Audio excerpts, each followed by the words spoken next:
साबिक वफाकी वजीर दाखिला शेख रशीद पर दर्ज FIR सामने आ गई।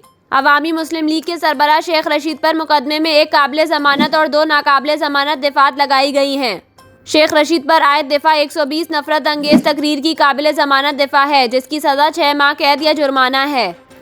दिफा 153A बगावत पर उकसाने की नाकाबिले ज़मानत दिफा है, जिसकी सज़ा 5 साल कैद है, जबकि दिफा 505 अवाम को इश्तियाल दिलाने की नाकाबिले ज़मानत दिफा है, जिसकी सज़ा 7 साल कैद है।